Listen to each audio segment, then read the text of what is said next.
All right. The stream is a running. Thank you all, everyone on YouTube, tuning in.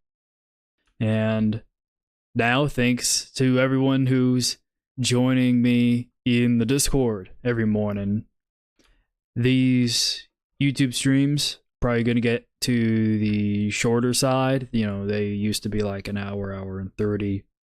That'll probably be reserved for specific events. But most of the trade planning and like chart requests and stuff like that is just being done in Discord in real time now. So half of the show pretty much gets done on Discord in front of everybody with everybody else.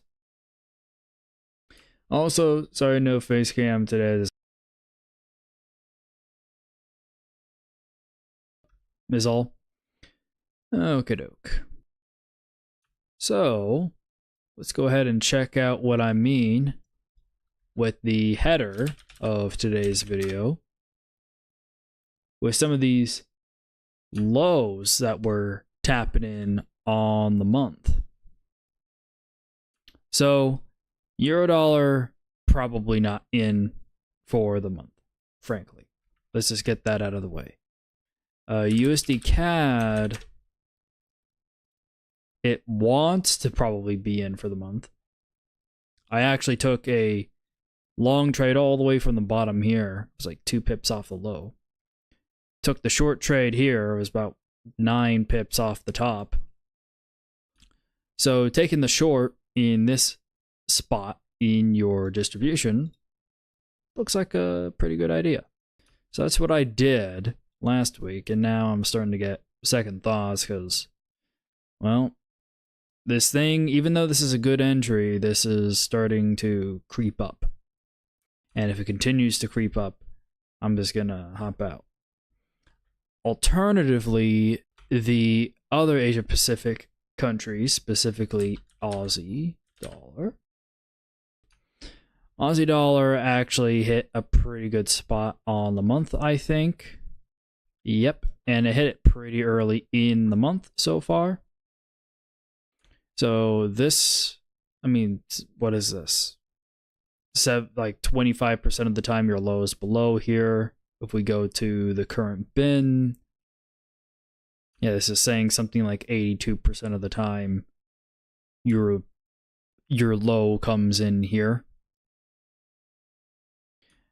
So just because this says, oh, 82% of the time your low is in for the month once you reach this price, it's like, okay, well, what can you actually do with that info? Well, you know, that looks pretty good to me. But if we want to know our probability of ending the month in profit, we probably want to use something like this. Also, I'm going to untick these things. So, as you see how it's kind of range bound, right? How it's stuck between those ranges. Well, now what I've done is I've just let it draw past those 99 and 1% levels. So, quick little question. If we entered right now, what's our probability that we end the month in profit? We just go here and read the tooltip. No, it's like 85% of the time. Cool. Next trade. Now we do have some New Zealand and Australia news coming out. That's what I got the economic calendar on the right hand side here. And that's, let's see here, Australia. RBA meeting minutes on the 14th, which means just much later today, and like more than 12 hours from now. So RBA meeting, and then some wage information, year over year, quarter over quarter. So that could move Australia, especially if the meeting minutes lean on Australia not doing any more hikes. The general consensus seems to be, at least in all the outlooks and the research that we're checking out, vis-a-vis this sort of stuff, we'll be checking out this sort of research later.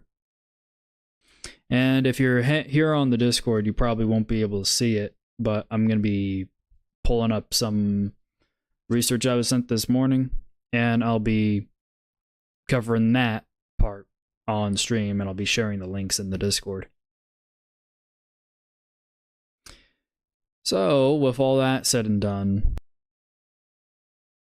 let's see here. What should our trade plan be? Probably up. Do I really care where it ends if I'm going along here? Not really. I'm kind of indiscriminate. So if I were to set a target, where could I set it? Well, I could look back, and I could look at these lows here and, you know, draw something like, oh, look, there's this like range here that was support, and then if you look at the specific bar right here, it turned resistance. You know, with technical indicators, what you do is you look back and then forward, because you're extrapolating historical stuff forward. And yeah, sure, while some of these statistical indicators look back to gather data and then let you look forward, it aggregates it in such a way that you're not really looking back. The indicator looks back for you. You're just looking at the statistical indicator and constantly looking forward and reading about future trading expectations. So looking at this on a monthly chart, it doesn't really give us too much information from here. So this is definitely a more swing trade sort of setup. We can timestamp this. Here, 14. And let's see. We can go to a 12-hour, and it'll automatically load the weekly range probabilities. And we can load the weekly pivot probabilities as well, just to see if we have seasonality on our side. Real quick. Yeah, that doesn't look too fantastic. Also, remember, if you have pivot probabilities to update your settings, we're currently in week 33. So if your settings read week 32 and week 33, you gotta shift them over by one. Time to update your settings. Okey-doke. That's enough of that, because those odds were pretty flat. No significant information in there. Yeah. Most conservative spot to start getting in was right here, below the S0.5 pivot. Just above S1 is probably the next best opportunity. But then once you go past S1, you're probably heading to like S2. Because isn't S2... Yeah, see how this is 0.59? That's a psych level and also a peak in your distribution, so maybe buying just below that psych level. Not the worst idea in the world, it looks like, based off interpretations of this indicator. And we're seeing a little up move here this morning in the New Zealand dollar. How about the Aussie? Yep, Aussie is also seeing more positive short-term yield differential movement. Yeah, you can see the yield differentials on the short to intermediate term are very positive, except for the long term. The long term have been quite negative. So things short term look good right now. That can change rapidly, just like it did here. Things looked really, really bad when you were down here, but if you were already anticipating that, you would have looked at this indicator this way and seen that the most probable spot where your low is likely to come in for the week is right here. And we kind of Pico tapped it. So you got to react fast in some of these situations. It's like, oh, wow, yeah, you just smacked that. And if you unhide this, you're like, oh, wow. Nice little drawdown, right? Well, that's just kind of the point. You stop out there, you add there. I missed this. Oh, well. You don't win every single trade, but notice how I'm placing my stops now. Right? Low probability of getting stopped out. While I'm putting my stop at S2, I'm just using that as a rule of thumb. I'm using these probabilities. I'm like, hey, when do these probabilities start to get really small and the color of the indicator starts to get really gray? Well, that's around the lower half of the 64 handle here on Aussie dollar. So that's looked like a good spot to put a stop on a 20 basis point entry. And now if the thing actually starts, making a bottom here, if it goes sideways for a couple of days, I'm not going to be totally concerned. If it rallies up against me, in my favor, then my original trade makes money anyway. But if I get like 1 or 2 more days of sideways and then we go up on Wednesday, then, I can probably put on like another 20 or 30 basis points of positioning, size into the positive move, size into the positive yield spread movement as it comes along, off the very likely low for the month. Yeah, man, things become super straightforward when you look at things like this. Let's see. What else is there? I mean, I should probably say if there's any questions or requests. Also, I'm watching the YouTube chat just in case. I haven't posted my money bags in there, so I'll put bags in there. And sorry about the whole no face cam thing. All right, Ahmed. All right, I'll check out Pound New Zealand for you, Ahmed.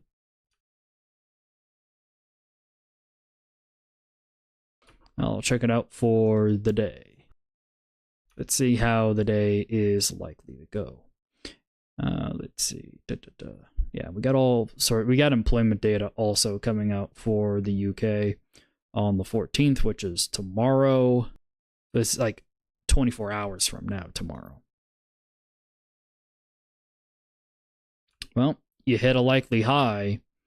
That would have been, if you were a bear, the spot to take a short based off these indicators. If you're kind of confused about like what I'm looking for as far as long short stuff, like how do I determine the short here or like long here? Literally all I'm doing is I'm looking for the peaks in these distributions. That's where the probability spikes up. That's where the probability of finding the low for the day, the probability of finding your high for the day, it visually gets higher. But you can also just check the numbers here on the right hand side, right? Like the most probable spot to get your top for any given day is in this spot right here. And came in just a little bit above it. And yeah, if you're on the more conservative side, if you're on the more bullish, aggressive side on this pair, yeah, sure, you're probably taking a long right here. Sure, you can. But if I was a bull, I'd rather try and take longs here. And, if the thing dumped within the first third to half of the day all the way down to here, that might be a good buying opportunity. I mean, you don't want to buy this low if you're like 1 or 2 hours away from the end of the period, because how much time do you have remaining? Just common sense, think about it, right? If price does something like this and you're all the way here at the end, how much time do you have remaining for it to actually make any money? You have like an hour, 2-3 hours. Very small amount of time. So you want like super dramatic movement down here, so that then you actually have time for any sort of rebound to actually occur. So, and that would line up with if you trade with pivots, that would line up with the idea of, oh, that's kind of the same idea of a counter trend trade setup.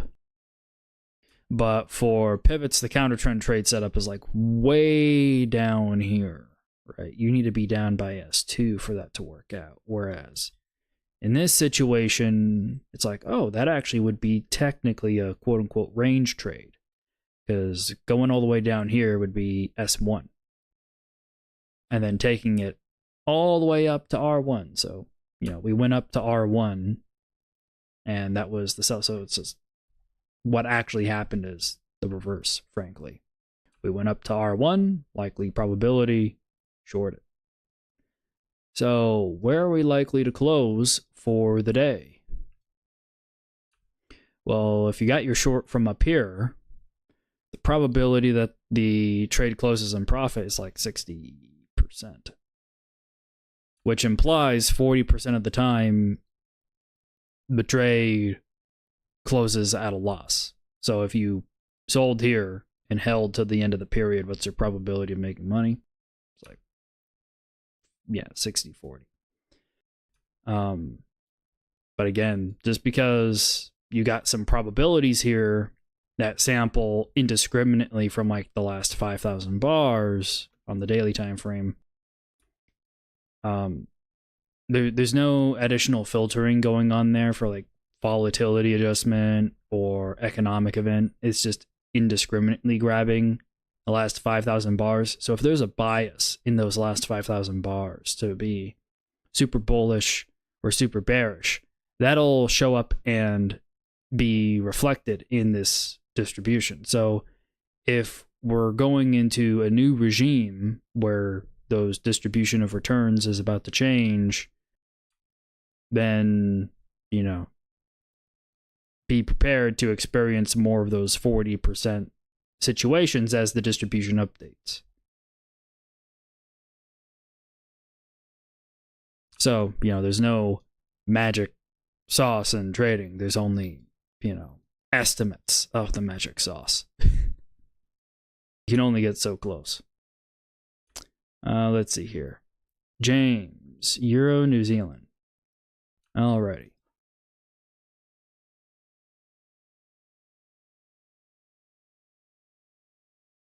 All right, let's check it out for the day.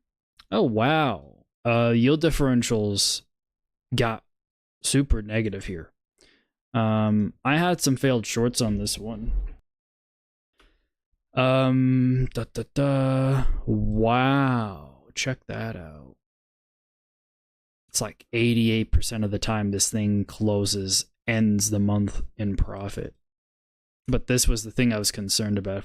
If I'm able to actually load my closing or my high probabilities. See, we're kind of in this no man's zone here. This is a very infrequent event. Like, I was taking shots to go short around here, and I got stopped out on this candle. I'm glad I did, because the thing would have put me in a serious drawdown of like 150 pips or something nasty. I'm glad I stopped out of it.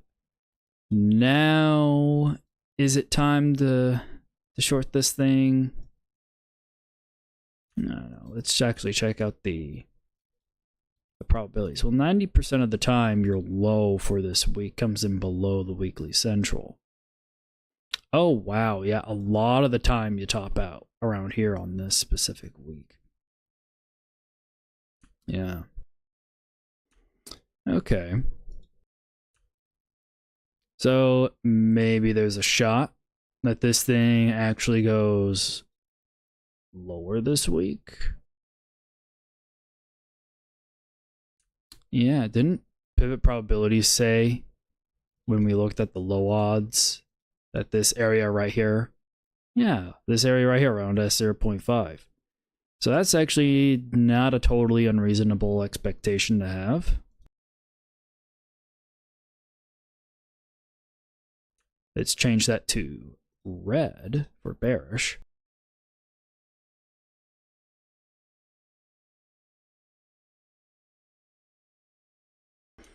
And I might get fooled again into taking another shot here. But I'm going to wait on some of my other plays to go through before taking a shot on this. So who knows? I mean, literally this thing could move about 150, 200 pips. Somewhere between 100 and 200 pips to the downside by the end of this week.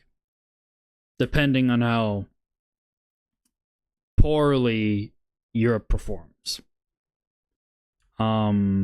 If they perform poorly at all, and relative to New Zealand, that's not the expectation.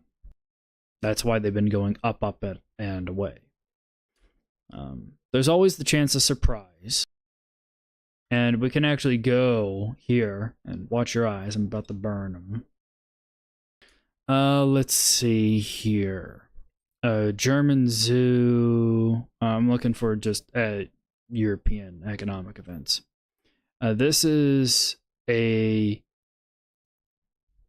some baseline expectations for economic events curated by the guys over at Financial Juice. So they just say, hey, here's the forecast number, here's the previous number, and here's the, of all the predictions, here's the low to the high range. Let's see here. Japanese CPI and core CPI expected to come in pretty much flat to a little lower. UK retail sales, core retail sales, okay, and then Eurozone CPI. Wow, they're expected to get a bit of deflation month over month. That would be quite to New Zealand, especially if New Zealand holds. You can see actually in this range column, right, that there are some people who are anticipating one hike, but it's very low probability of a hike out of the RBNZ, so let's not assume that, especially considering their economy is already slowing down significantly. An extra hike might be pretty unnecessary in New Zealand because their farmers and their commodities are hurting them hard here. Oh, I just read your comment on it. You sold from the high on that pound New Zealand. What'd you get?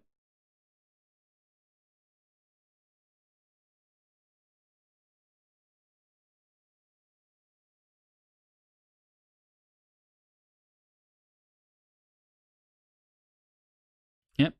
Most conservative spot to take it short, and then the next spot right around here at R1 for the week on the short side. Yeah, nothing wrong with taking a shot here. And then on the downside, ooh, yeah, pretty flat. You could stop out, you could bottom out here, you could bottom out here, like where you actually end up bottoming out, at least based off range probabilities. It's pretty straightforward. It's at these three peaks, but with pivot probabilities, it's pretty uncertain. You're at least expecting your lows at least nominally somewhere above S1. So I'd kind of would want to round it down to this low right around here, or this low between central pivot and S0.5. So if you do see New Zealand dollar strength for whatever reason, let's say that there's a surprise rate hike. That would be the like core scenario that you could actually see New Zealand dollar get strong. All right. So I'll just preface this with RBNZ hike.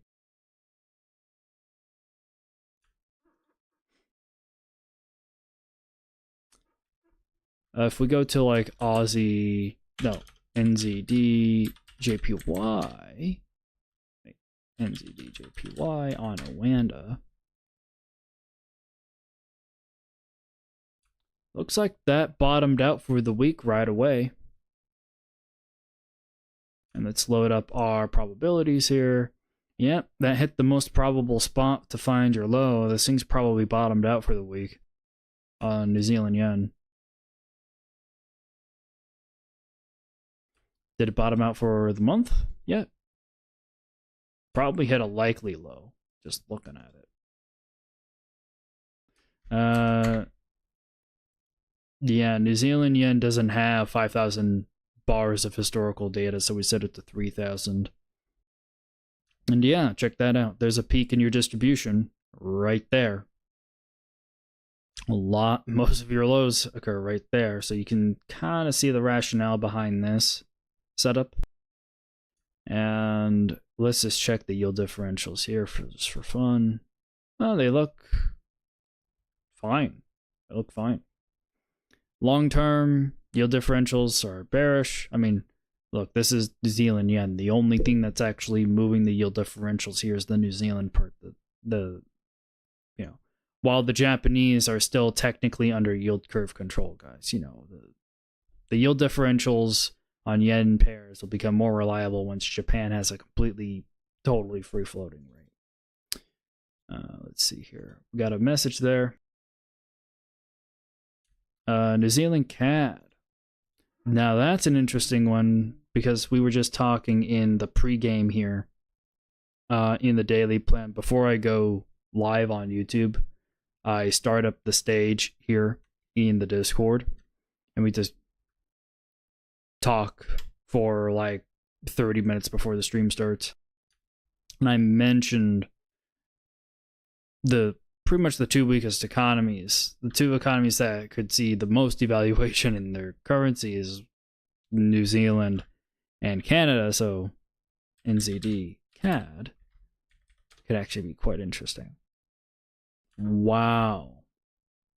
Check out how much stronger the Canadian dollar has been getting against the New Zealand. Wow.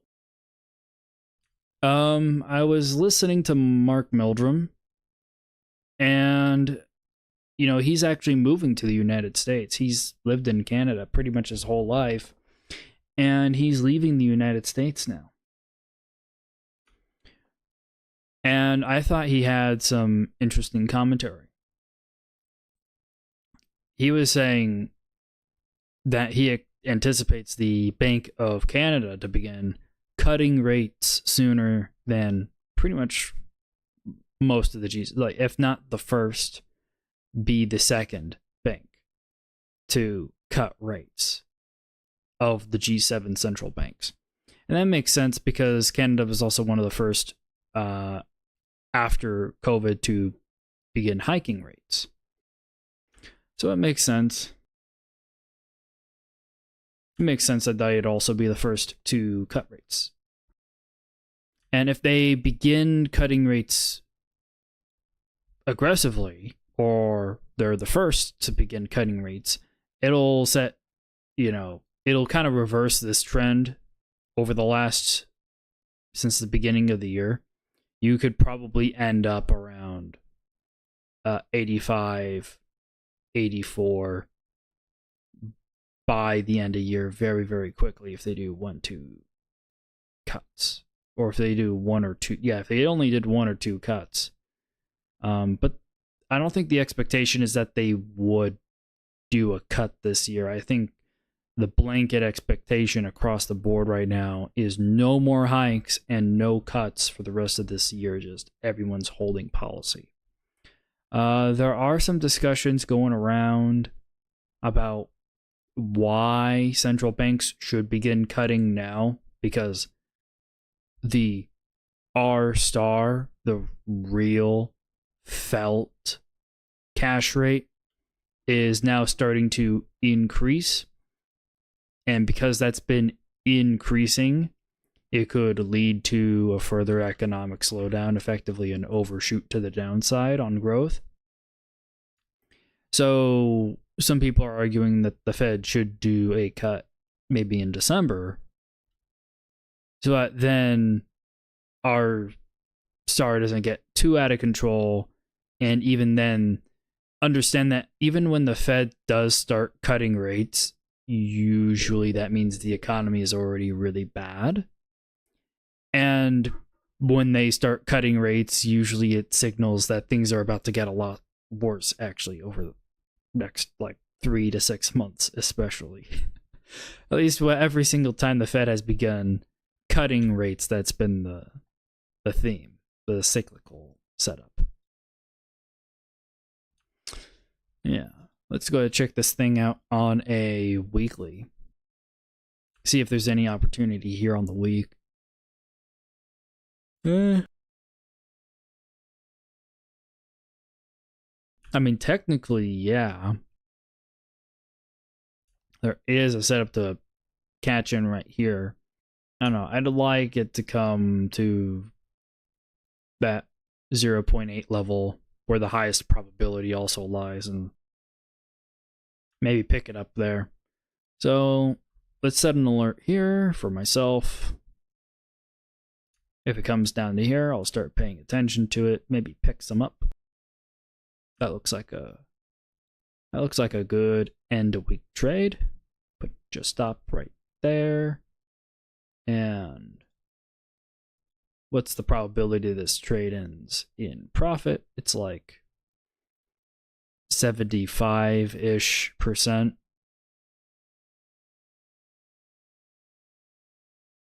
You got to add that 6% in the range category plus the 67. Yeah. Or you just do 100 minus the lower number. And that comes to around 74%.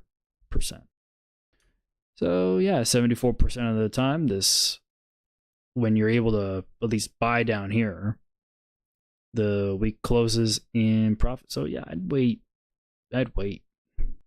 Especially on cross pairs like this, where you have one weak currency against another weak currency.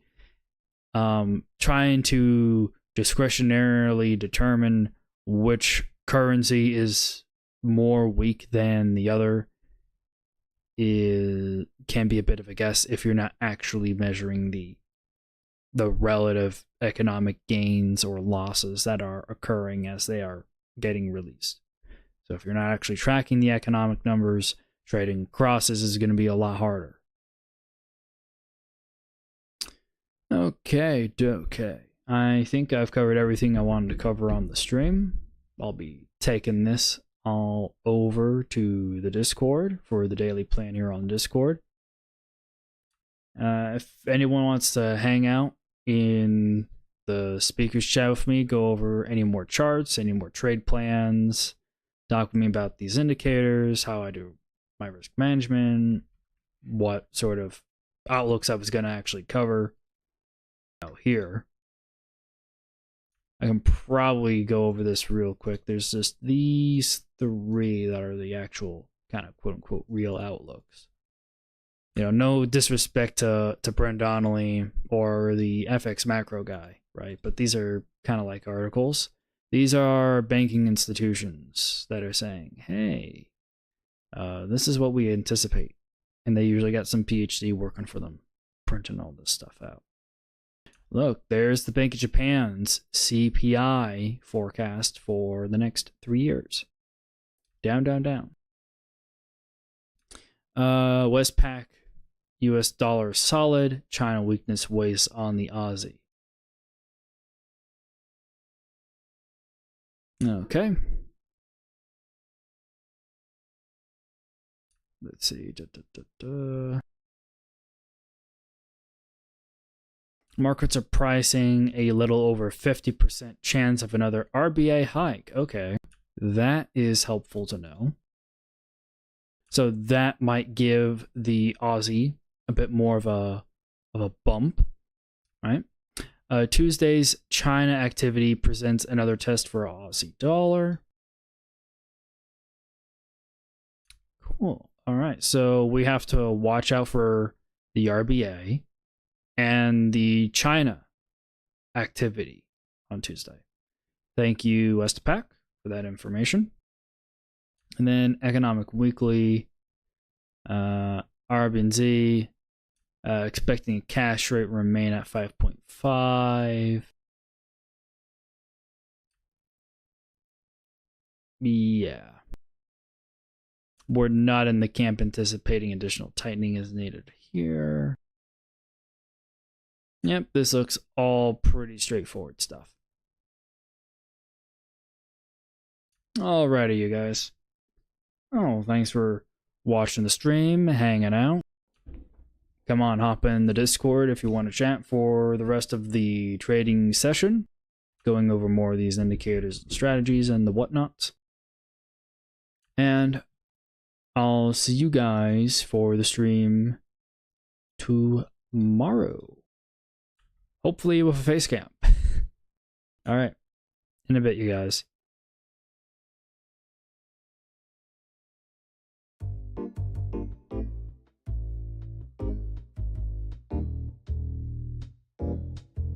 And I'll be on the Discord. The daily plan stage on Discord hasn't ended yet.